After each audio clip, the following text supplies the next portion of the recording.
I've had this game sat in my wishlist for quite a while and never really got around to it. The only game I've played similar to it is probably Sound Slide, and that's a rhythm-based game. This game is not one of those, however. It's a time attack laser racer game by its own admission, and it's made in Unity Engine. I've mentioned SteamDB once already, but for anyone interested in game info and assets, SteamDB seems to have a ton of info on what games are, and it's where I tend to find what engine things are made in if it doesn't appear at the start of the game or give me any hints anywhere else. Before I get into it, this game is a one-man show.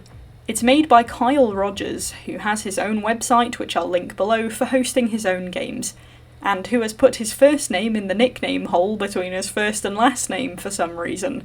He's from the UK, you can tell because it's mandatory for us to talk about the weather. It's ingrained in our bones, seriously.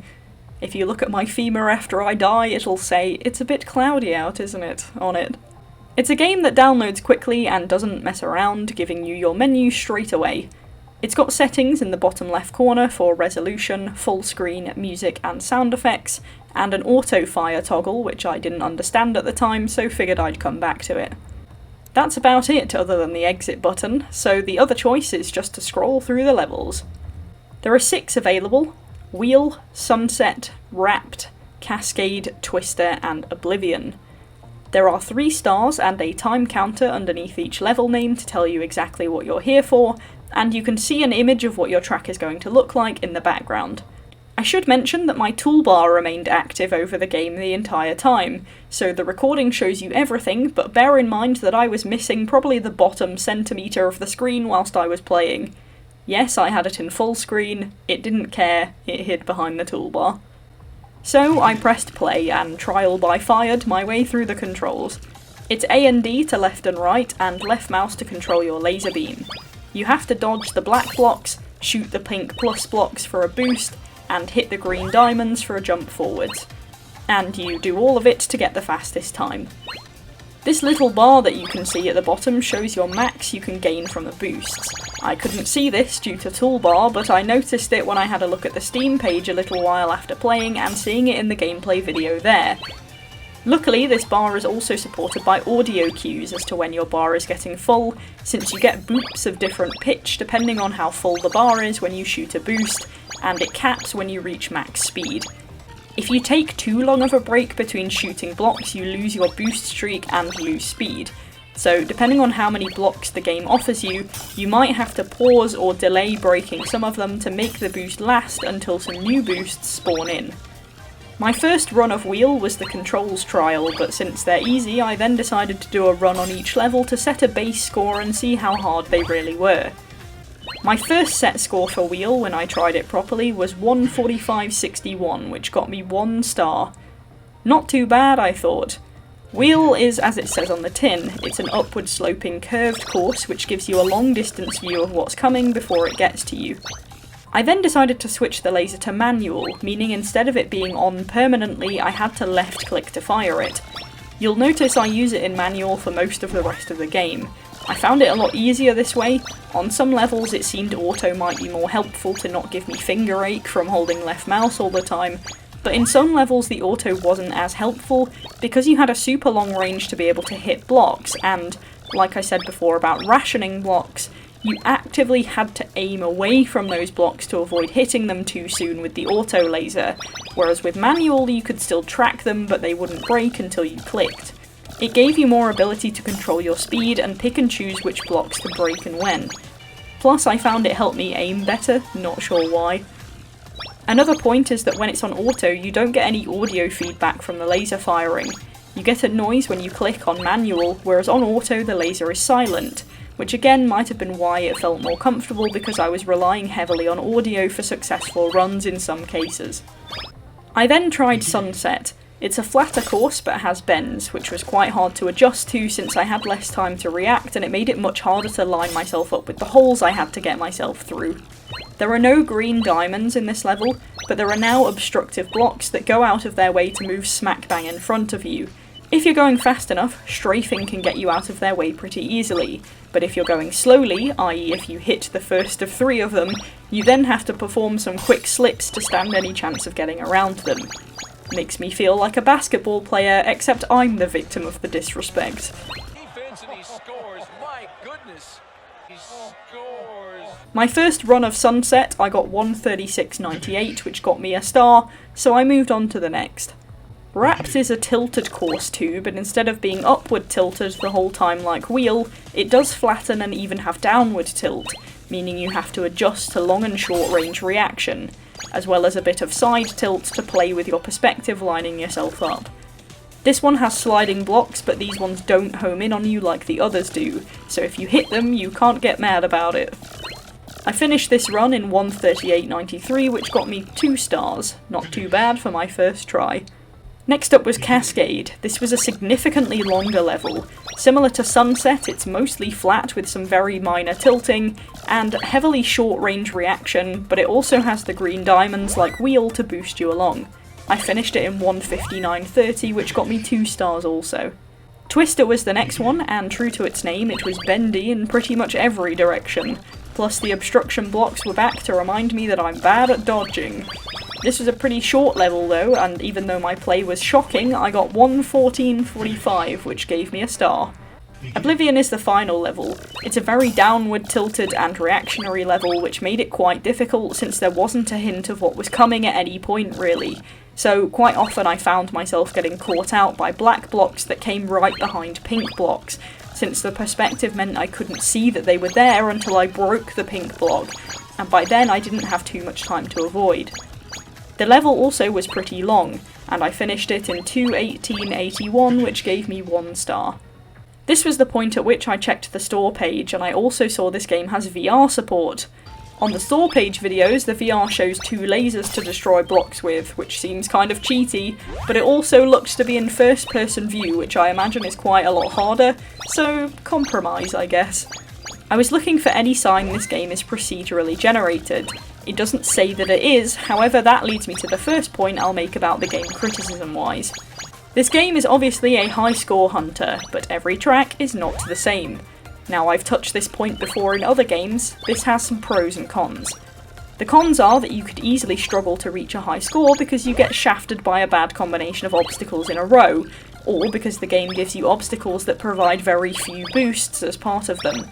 It seems that the game has a choice of a variety of obstacle formats to spawn, and there's not a real order to when these spawn. However, I have noticed they never duplicate, so you won't get the same obstacle twice in a row. Some obstacles have about 30 black blocks and 1 pink block, and some obstacles are entirely pink blocks that you can burst through and win a speed bonus at the same time. Some levels you start, you get 3 or 4 widely spaced obstacles with very few boosts, so you feel like you're crawling desperately for some speed. Then you replay and your first obstacles are filled to the brim with boosts. It's a luck game in that sense, and that element of random can change a run easily. On the other hand, it prevents muscle memory to a degree. I won't lie that it took me getting familiarity with the obstacles and where the pink blocks spawn within them to get some good runs, because it meant that I could plan ahead where to aim and put myself, or be ready to move fast if I was at speed on a reactionary course. But the lack of standardisation means you can't just spam a course until you remember every block position and you see it behind your eyelids, because that takes away a chunk of the skill required, which of course is the bit that you're testing. It also stops stagnance, because you also have to be on your toes and every play is different. But as said, it does incite frustration if you get a bad selection. The good news with the levels being so short though is that you very quickly get to try again, or you can just rage quit for a new track to be generated. Another good point is that the green diamonds give you a period of invulnerability after you use them. It would be cruel to dump you in the middle of an obstacle on completion and have it hit you, granted, but you can move side to side during the fast forward to put yourself somewhere else. You don't have long though, and I wouldn't fancy my chances. However, I'm not entirely sure how long this invulnerability lasts. I thought it might last to the end of whatever obstacle you spawned in, but sometimes it seems that if you actively try to dodge an object whilst you are invulnerable against it and shoot at some blocks to gain speed, since it resets your boosts back to base when you come out of it, you seem to become hittable again. Like for example, if you exit into a bunch of blocks, you'll be safe until the end of them, but if that bunch is followed very closely by a wall of blocks after a gap, you will faceplant them without question. I'm not sure if it's linked to obstacle or time, but it lasts just long enough to stop you dying instantly, which I would much rather have than not. Whilst I'm on valuable points, I'll also mention that 2 levels in the game have lap markers, Oblivion and Wheel. This is misleading because Wheel has 3 lap markers, like what seems to be a normal number, but Oblivion only has 2. And given the fact that obstacles constantly change, it seems borderline to refer to it as a lap. In both, yes, you're going in a big circle, so maybe you're covering the same portion of track 2 or 3 times, but that's all that's similar about it, because the obstacles change. These are some of the longer levels though, so it makes sense, and I could use the lap markers to judge how well I was doing time-wise in relation to my last score, to see if I should just cut my losses and start again. On Oblivion, for example, I hit the lap 2 marker at about 1:06 the first few times, so I knew that if I was more than that, I probably wouldn't stand a chance of beating it. Weirdly though, Cascade doesn't have this, despite being a long level. I get that it's not on a loop-the-loop like Wheel and Oblivion, one basically being a track inside a circle and one being on the outside, but still, for a whole 2 minutes roughly, you're screaming down a very hard track, not having any clue how well you're doing. For a longer level it might be nice at some time to get an indicator to be able to measure yourself against to see how well you're doing and decide if you're having a bad run. As said, it was there in Wheel and Oblivion, but not in Cascade. I began a crusade to 3-star everything once I'd given each of them a go, and this is where most of my learning took place. One at a time I rinsed them for all they were worth, and rinsed myself for that matter. The hardest ones I found to 3-star were Wheel and Cascade, and it took me a little time playing Wheel to realise that these green diamonds are not optional. If you miss a single one, you might as well kiss that 3rd star goodbye there and then, because the speed boost you gain is basically essential to winning. It took me a while to learn that lesson and to get comfortable enough with the controls, as the left and right can be a touch sensitive to tweaks. I'll also add here that I was staring at my crosshair the entire time playing this, so if you see me dodging obstacles with the ship, that's pretty much entirely peripheral vision at work. My aim was firmly at the end of that crosshair and I was concentrating harder than I ever did at school. It only took me 1 attempt to get a 2-star rank, and then I had to sell a soul, a kidney, and 45 minutes to get a 3-star rank. I had it in my head that sub 130 was the time I had to get, which took me ages to reach, but I eventually managed a 128 and that still wasn't enough. Turns out the time to beat was 125, so I aimed for mediocrity and managed to get a time of 124.90 to skim my 10 millisecond way into the rank I wanted. I then moved on to Sunset. It took me 2 or 3 attempts to get 1:16.21, which won me 2 stars, and then my next run got me 1:11.96, which gave me 3, so presumably the 3-star mark is the 1:15 point for that one. Wrapped I already had 2 stars on, and after maybe 6 or 7 attempts in which I got close to 125, which I'd pinged as the target score, and was still getting 2 stars, I scraped even more barely through to a 3-star with a time of 124.98. 2 milliseconds, let's go. Cascade took me about the same amount of time as Wheel to beat with 3 stars, about 45 minutes, except this time I had no excuse that I was still fresh to the game. I had to take a break from it after half an hour and moved on to the others, and then came back and still sucked, and then finally gave myself 1 more chance, and after a few more runs got myself the sub 145 time that I was aiming for with 143.37. Twister was a short win. I restarted manually 3 times for being garbage, and the first time I crossed the line I got 57.57 and that got me my 3, so I hopped to Oblivion. It took me a little time again here, but I had to get sub 205, which seemed like a weird number, but I ended up with a 2:01.38 timing for my 3rd star. I know I've rambled, but that's to give perspective that I got about 2.5 hours out of this game trying to beat my own scores, so it's pretty meaty, and it can be meatier depending on what skill issues you might get. I can't say I adapted to a type of level more than the others. I thought I might be better long range, but Oblivion is short range and I found that easier than Cascade, which is a mix of short to medium. However, I think the main difference to my performance was the tilt.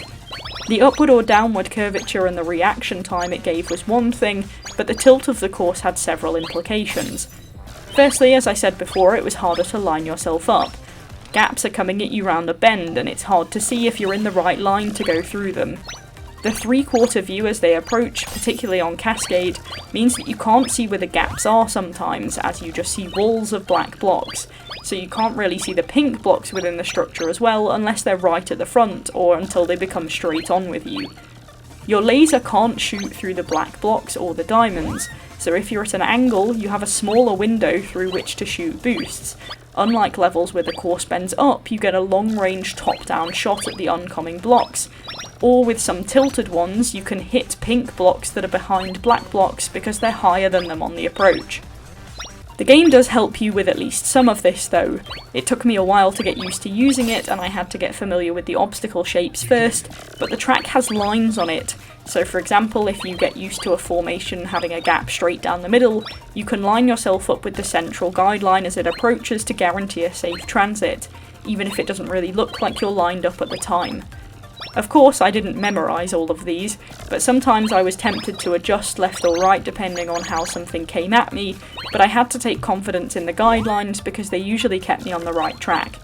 This was sometimes hard to do though, especially on Twister, since you might try and line yourself up to shoot a gap in advance, but the obstruction blocks force you to dodge, and so you end up getting thrown off your line, or you have to try and dodge and end up with yourself in the right place, which takes some practice.